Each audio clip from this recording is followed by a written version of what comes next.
today's guest, we have film fanatic Josiah Martin. So, hello Joe, why don't you tell us a little bit about yourself and your role in the film industry? Well, I'm Joe. I don't really have a role in the film industry, but I'm trying to make it myself. At the moment, I've just been trying to break into directing.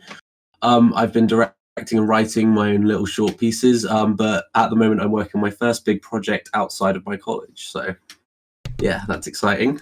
Nice. Okay, and am I right in saying that you are part of the LGBT community? Because I know you said something like this before, and if you are, do you think that the market for the LGBTQ community is niche and has no LGBTQ director or producer to look up to? Like, is there anyone? Well, I would say that at the moment, the film industry is very dominated by like straight white male people, but that's definitely changing. We're seeing a lot more, like a lot of influx of like people. I mean, recently, there are no real gay directors that come to mind or part of the LGBTQ plus community, but hopefully we'll start to see a change in that in the future. So yeah, I would say there's not really many people to look up to. Definitely. Also, it's not just gay either. It's like it's just male, right? Most male, because Yeah, it's I've never heard of a female like. Well, I would say, especially recently, there's a lot more female directors. You've got people like, I'm forgetting her name now. The person who did Lady Bird. Oh, name's completely gone out of my mind. But we're seeing a lot more of them. There have been loads of programs to get women into film. I attended one actually last year before Corona popped up. It was a big it was a viewing of Portrait of a Lady on Fire, which was one of the biggest films of 2019, or biggest foreign films of 2019. And there was a big event at the Phoenix, which was all about getting women into film. It was a really interesting film and like place to go. We watched the film and answered questions, stuff like that, or asked questions. Sorry. Greta Gerwig. Yeah, it was really interesting. Greta Gerwig. Greta Gerwig. That's it. Yeah. Yeah. I just had to completely slipped my mind. What's Lady Bird about? I mean, Lady Bird is just like, I think it's just a like coming of age story. There's not really much plot to it. It's just she's discovering herself. But it's really good. It's an amazing film. Nice. So, how long have you been like interested in films and all that stuff? And when did you first learn that you wanted to like take a deep dive into the cinematic world? Oh well, I mean, I was always like I've always had a bit of connection with film, like even from a very young age, but I never really thought that I'd want to go into it until late, like in high school. I remember when I was in actually a reception talking about like making films and stuff, I'd always like have these like ridiculous ideas. There was one that stands out in particular. I used to run around the playground talking about something like Strongman, which was stupid in my mind, but I never really saw that as like something to go into until I was in I think it was year 10, and I remember this. I went around my friend's house and we sat down and we started to watch The World's End. Edgar Wright, that one. Yeah, and where they go to the pub with Simon, yeah, that one. Simon And Pegg. Yeah. I remember being so completely blown away by it that after that I kind of looked more into it. And through looking more into that film, I got into more and more films, and that just kind of made me realize, okay, this is the industry I want to be in. I love Edgar Wright. Hot Fuzz. What's it?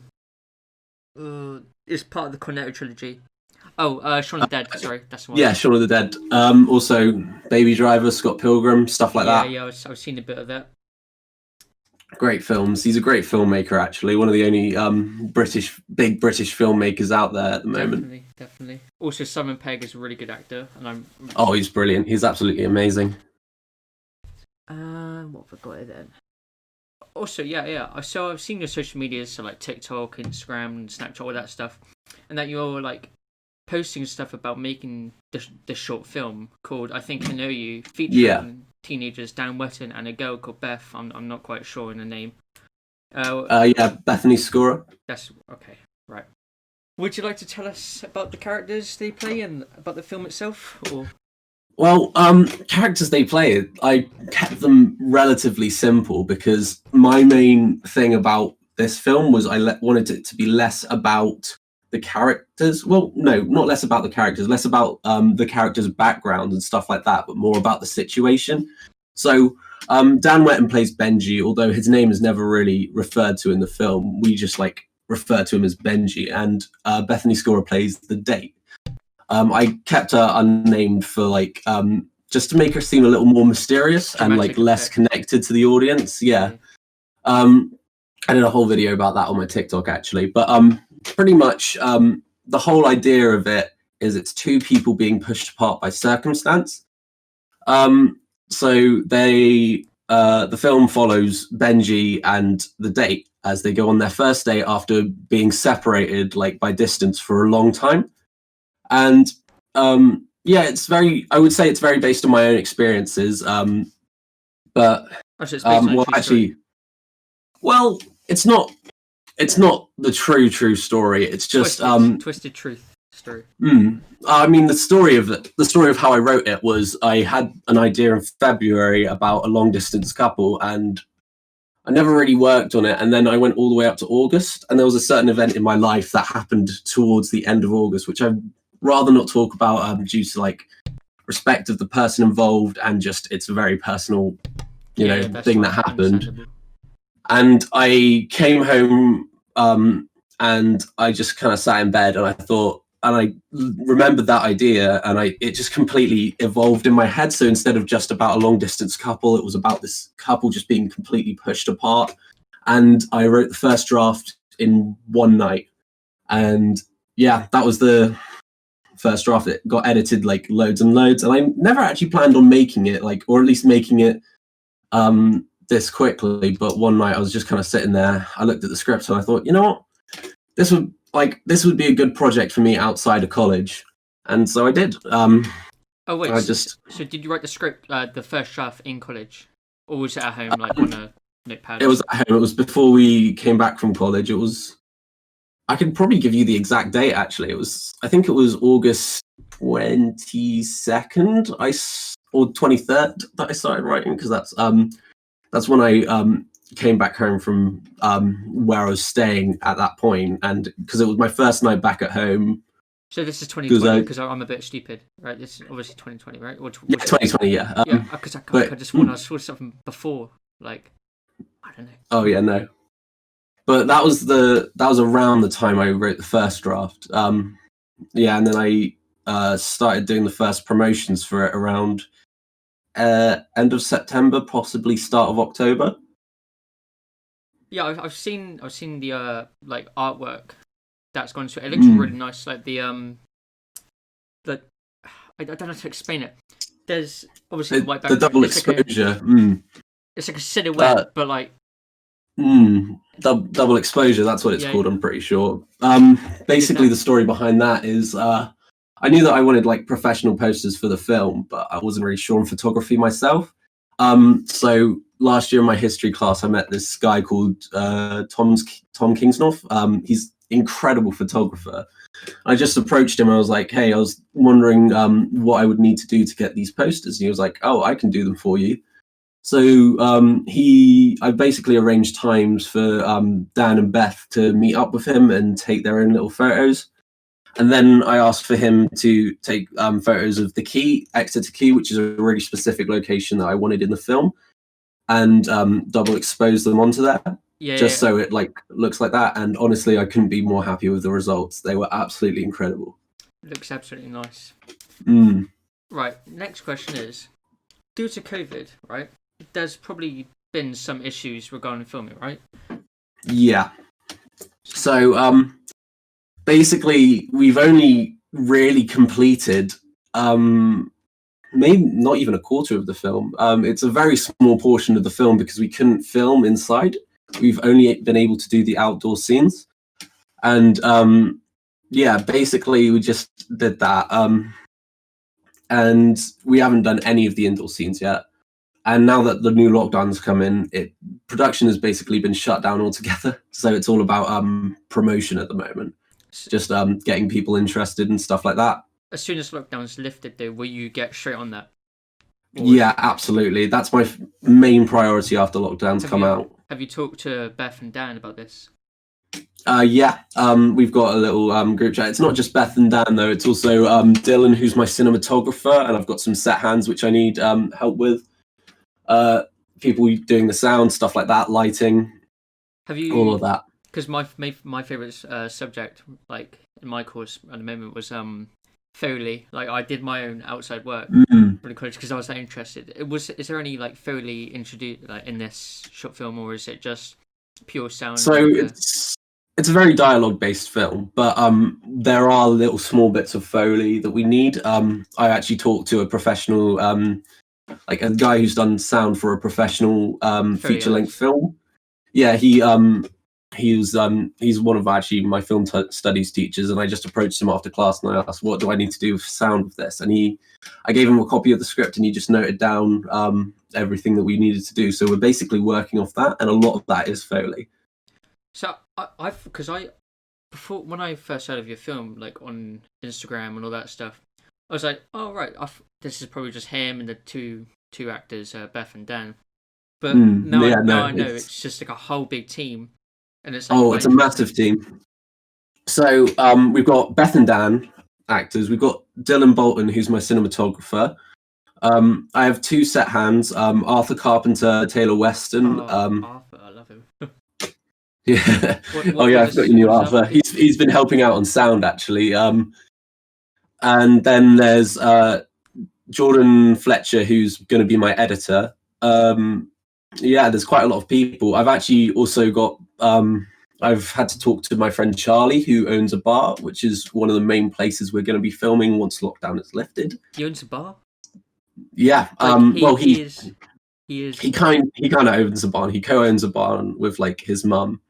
So because he's not old enough to own it yet, but he will own it in like. That is so perfectly planned, and it's like you need a bar. All right, it just so it happens. That was my main thought. Like when I thought about filming it, I was like, you know what, I'm going to film it, and then like I kept on thinking, where are we going to film this? Like I'm going to have to like look for a small business or something I can approach and ask, hey, can we film here? But then Charlie came in, absolute angel, and he was like, yeah, you can use this if you want, and so that's where we plan on filming. Absolute legend. Yeah. So, other than COVID, obviously, would you like to tell us about any other like bumps you've had, like producing or like getting stuff together? Oh wow, there's quite a few. So one of the main issues, because when I started promoting my film, it got quite popular on TikTok, and now there's like about 9,000 people who are expecting to see it. Almost 10,000. I'm pretty sure. Yeah, almost 10,000 now, which is quite exciting. But that's put a lot of pressure on me and like other people. So we've like that's the main problem in delaying the film so much. It's like people are gonna like end up not getting interested, and it is gonna have to be delayed quite a lot. We were hoping for a before summer release. Not gonna happen. It's probably gonna be around September now. But yeah, also with the audio again, our first shooting with audio, we didn't pick up the audio properly, meaning we're going to have to dub that. Second time shooting, I actually lost the bag with all the audio equipment on the train. The train, right? Yeah, on the train, and I had a massive crisis over that. Luckily, someone picked it up and put it in lost property, and it had my college ID in, so they were able to get it back to me.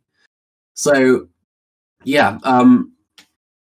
What was I saying? Oh, yeah. So, yeah. Oh, it was ridiculous. We went back to Central where I left it, and it wasn't there. It wasn't lost property there. And then the next day we went to St. David's, and we went in and we were like, "Oh, do you have a bag?" And they were like, "Joe Martin, right?" Or Josiah Martin, right? Because that's what it said on my college ID. And I was like, "What?" But yeah, that was the main bump. That like really stressed me out. Sorry, how long did you do it for? So that was about 12 hours without the bag I had. Oh right, I feel it was like a few days. Oh no. Oh god, that would have been awful. But yeah, I'm just glad we went back the next morning and checked, because I don't know where I would be without that.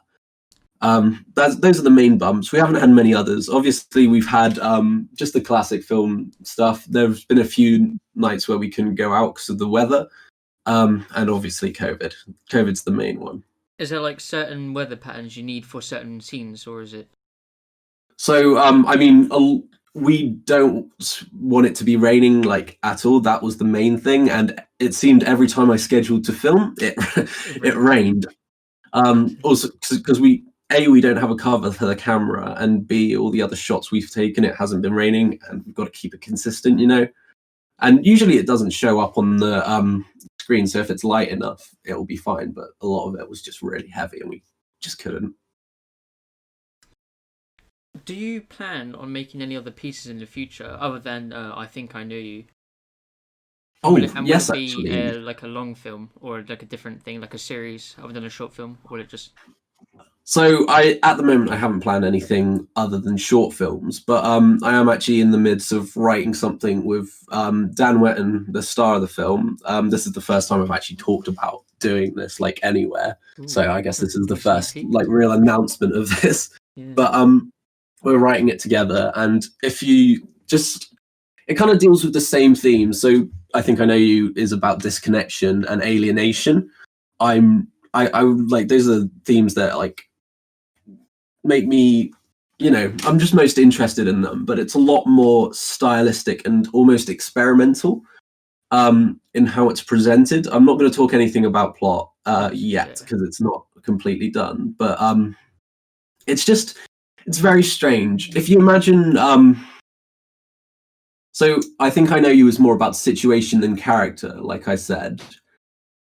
This film is a lot more character based and completely blank with situation, like hardly at all, if you get what I mean. Yeah.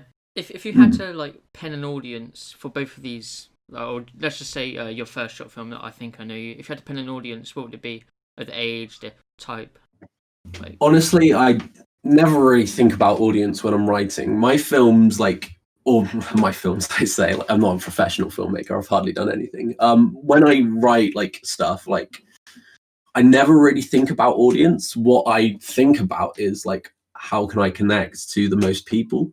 So I Think I Know You. It's a situation that a lot of people are going to have been in before. So like, yeah, I guess so. It's have you ever seen a film called Lost in Translation? No. Well, it's a 2003 film starring Bill Murray and Scarlett Johansson, and I cite it as one of my biggest inspirations. I love Scarlett. And it's not sorry? I love Scarlett Johansson. Yeah.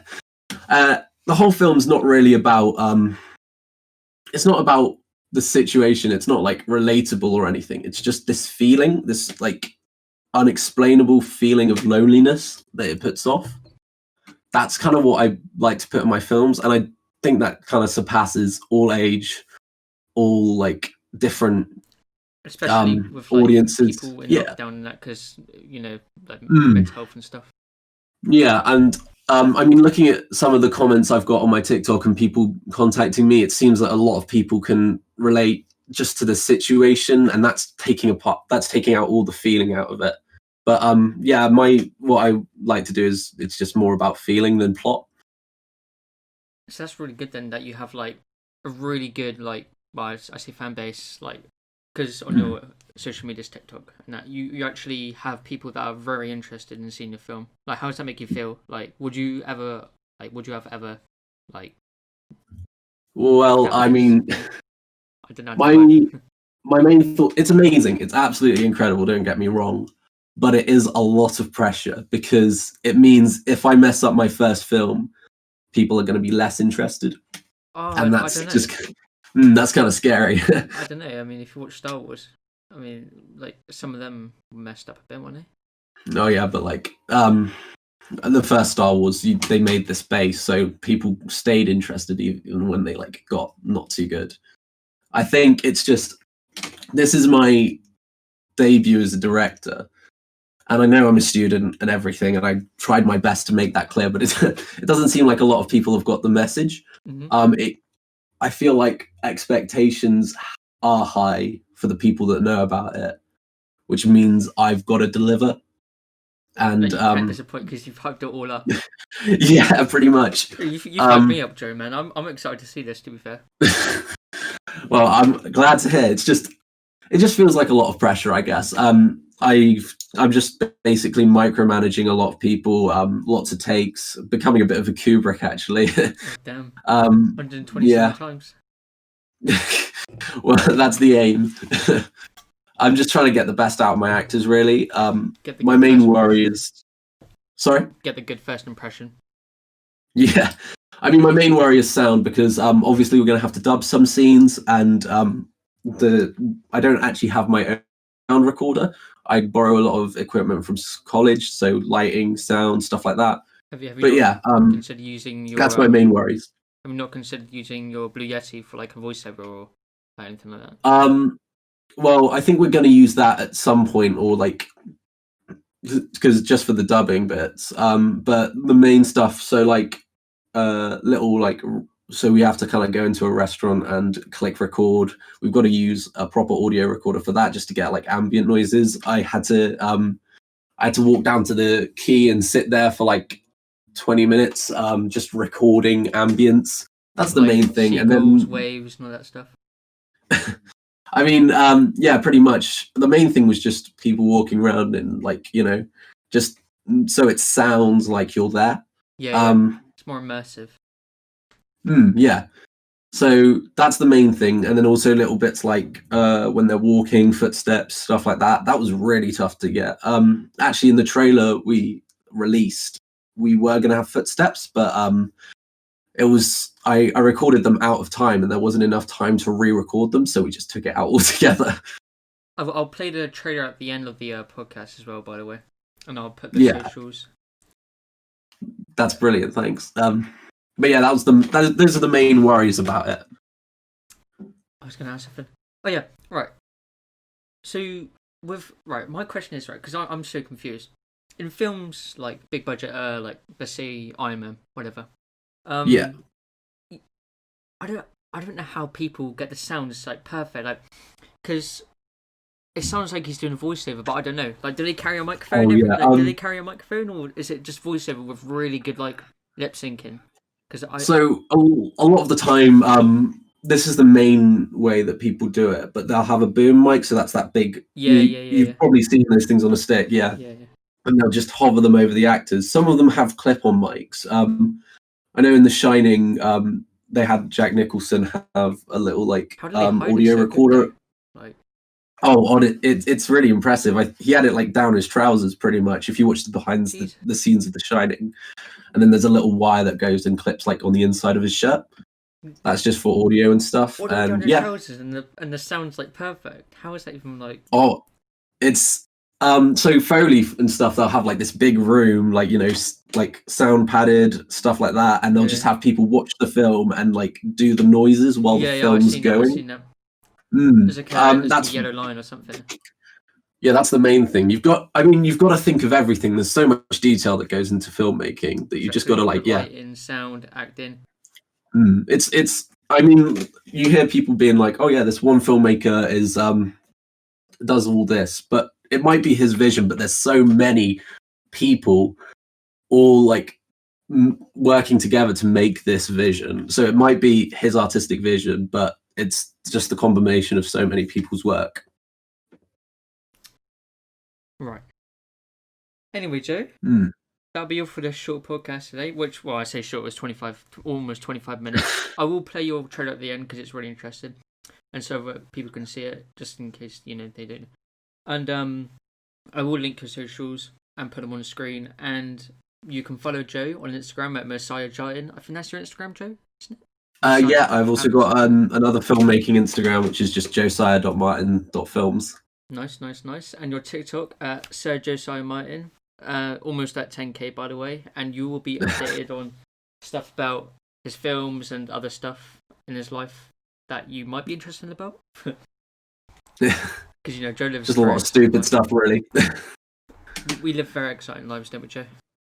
Oh yeah, obviously. I mean, I just sit in my room drinking drinks all day, and yeah.